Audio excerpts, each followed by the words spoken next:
Canım sənə fəda olsun ey Peyğəmbər övladı. Təbəssümünlə bizi sevindirdin. Buna nə səbəb oldu? Sizin bir yerə cəm olmağınızı gördüyüm üçündür. Bu sizi sevindirir ey Əbu Əbdillah. Bəli, elədir. Yaxşı insanlar görüşdükləri zaman sevgilərini dillə bildirməsələr belə, qəlbləri bir-birinə daha yaxın olar. Məni bağışla ağam.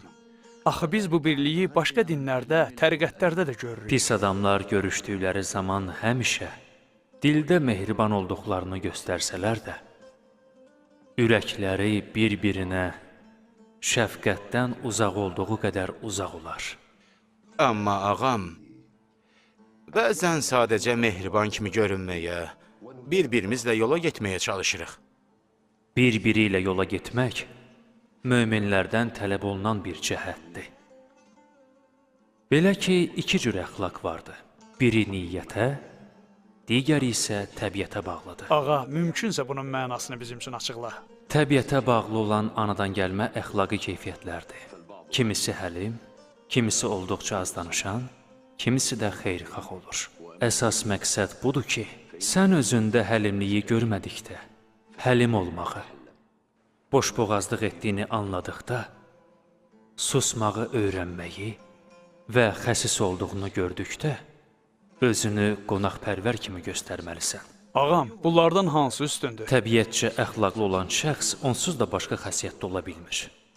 Əxlaqa yiyələnməyi niyyət edən şəxs isə bu yolda səbr eləyib dözür.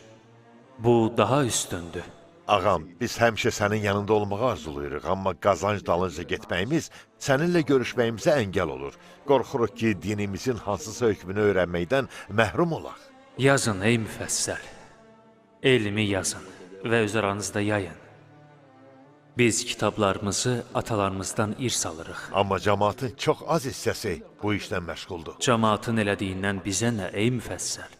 Əli ibn Əbu Talib əleyhissalam yazırdı. Həsən ibn Əli əleyhissalam da yazırdı. Başqaları Quranın sünnə ilə qarışacağından qorxsalar da, bizim bu mövzudan qorxumuz yoxdur. Axı biz dinin hafizləriyik, ey müfəssəl. Doğru buyurursan ağam. Yazın, yazmasaz yadda saxlaya bilməyəcəksiniz. Qəlb yazıya etimad göstərir. Sonra elmini qardaşlarını ötür. Kitablarını övladların üçün irs qoy. Elə bir ağır zaman gələcək ki, İnsanlar yalnız kitabları ilə ünsiyyət tapacaqlar.